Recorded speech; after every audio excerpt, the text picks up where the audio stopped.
ஆனால் படம் எடுக்கிறதுன்னா நம்ம மாரி செல்வராஜை பார்த்து கற்றுக்கணும் அப்படின்ற மாதிரி ஒரு லெவலுக்கு வந்துட்டார்.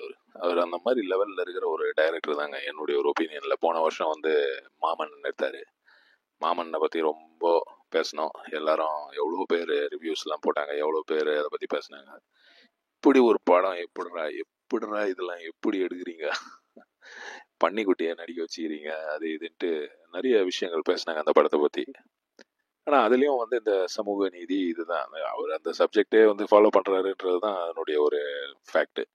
இப்போ இந்த படம் வாழை, இதில் வந்து அவ்வளோ டீப்பாக போகலனாலும் இதுலேயும் வந்து இப்படி ஒரு கிராஃப்ட்மேன்ஷிப், இப்படி ஒரு இது. அந்த பாட்டெல்லாம் கேட்ட போது கொஞ்சம் ஒரு சிரிப்பாக இருந்தது. இவர் சந்தோஷ் நாராயணனுடைய பாட்டு என்னமோ சும்மா ஏதோ அப்படியே ரைமிங்காக பேசி அப்படி பண்ண மாதிரி, ஒரு எதர்ச்சியாக பண்ண மாதிரி இருந்தது. ஒரு பாட்டு மாதிரி ஒரு பெரிய ஒரு பில்டப்பு ஒரு இது இல்லாமல் சும்மா பண்ண மாதிரி இருந்தது. ஆனால் படத்தை பார்க்கும்போது படத்தில் வந்து அவ்வளோ நல்லா சிங்க் ஆயிருக்கு. அதாவது நான் வந்து இந்த கொட்டுக்காளி படம் பார்த்தேன். கொட்டுக்காளி பார்த்த போது எனக்கு என்ன தோணுச்சுன்னா, இப்போ கொட்டுக்காளி படத்தில் வந்து அந்த கொட்டுக்காளியோட ரிவ்யூலேயே கூட சொல்லியிருப்பேன் நான். என்ன விஷயம்னா, இப்போ வந்து கொட்டுக்காளி அப்படின்ற அந்த அந்த பொண்ணு இருக்காரு பார்த்தீங்களா, அந்த ஆனபென் நடித்த அந்த கேரக்டர், அந்த பொண்ணு வந்து ஏதோ பொசஸ்டு பேய் பிடிச்ச மாதிரி இருக்கு அப்படின்ற மாதிரி ஒரு கான்செப்ட். அந்த பொண்ணு கேரக்டர் நம்ம கிராமத்தில் இருக்க பொண்ணுக்கே வந்து அந்த படத்தை பார்த்தா புரியாது.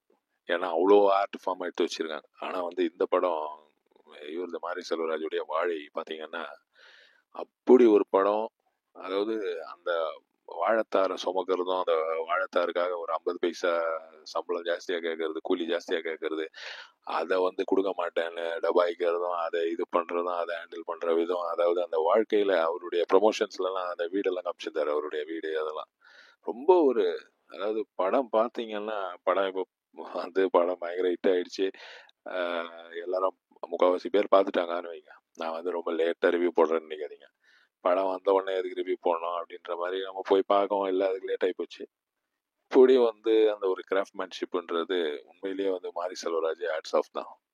அதே மாதிரி நடித்தவங்க எல்லாருமே நடிக்கிறவங்கள வந்து சும்மா விட மாட்டார் மாரி செல்வராஜ் வந்து பிடிச்சி புழிஞ்சு, அதாவது அவங்களுடைய மேக்சிமம் பொட்டென்ஷியல் வந்து அந்த படத்தில் வர வைக்கணுன்றது தான் வந்து அவர் as a director, as a screenplay writer, director, இப்படி ஒரு மனுஷன். ஆனால் அவருடைய எனக்கு ஒரே ஒரு வருத்தம் என்னன்னா, அவர் வந்து அந்த ஒரே ஃபீல், அந்த ஒரே கான்செப்டை நோக்கி தான் போயிட்டு இருக்காரு. அந்த ஒரே ஒரு சமூக நீதி, அந்த ஒரு ஒடுக்கப்பட்ட மக்கள், அதை பற்றியே படம் எடுத்துட்டு இருக்காருன்றது தான் வந்து எனக்கு ஒரு வருத்தம்.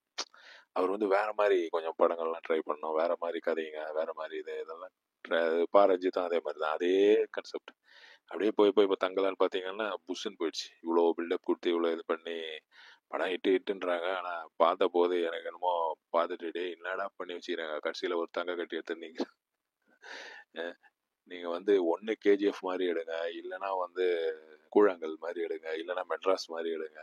அதை விட்டுட்டு என்னடா பண்ணி வச்சுக்கிறீங்கன்னு தான் வந்து அந்த படம் தங்கலான்னு பார்த்தப்போ தோணுச்சு.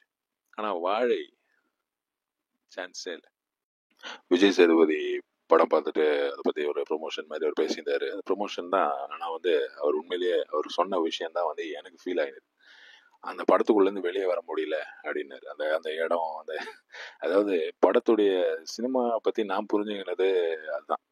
இப்போ மாமன்னன் படமாக இருந்தாலும் அந்த படத்துக்குள்ளே நம்மளால டக்குன்னு வெளியே வர முடியாது. நம்மளை வந்து அந்த ஒரு உலகத்துக்கு கூட்டு போயிடுவாங்க, ஒரு ஜேர்னி.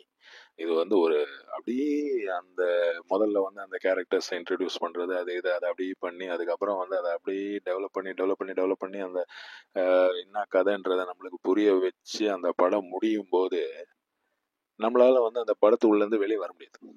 டக்குன்னு வந்து நம்ம மைண்ட் வந்து நம்ம தேட்டரை விட்டு வெளியே வந்துடுவோம். ஆனால் வந்து அந்த படம் வந்து நம்ம மைண்டுக்குள்ளேயே ஓடின்னு இருக்கும். அதுதான் வந்து வாழை. இப்படி ஒரு இது இந்த வருஷத்துக்கு பெஸ்ட் படம் அப்படின்னு சொல்லலாம். ஆர்ட் ஃபார்மில் ஆக்ஷன் இதுலலாம் வந்து வேற வேற படங்கள் வருதுன்னு வைங்க. ஆர்ட்டு அப்படின்னு கலை அப்படின்னு பார்க்கும்போது அதில் நடித்த ஒரு பேரும் கலையரசன். அவருக்கு வந்து லக்கு தூக்கின்னு அவர் எங்கெங்கேயோ போகுது. அவர் எல்லாம் வந்து ஃபுல் அந்த நல்ல நல்ல டைரக்டருங்க கூடயே ட்ராவல் பண்ணியிருக்காரு. பெரிய மாஸ் ஹீரோ வரலனாலும் ப்ராப்ளம் கிடையாது அப்படின்ற மாதிரி ஒரு கான்செப்ட். அது வாழை வந்து உண்மையிலேயே ஒரு கிளாசிக் படம் தாங்க.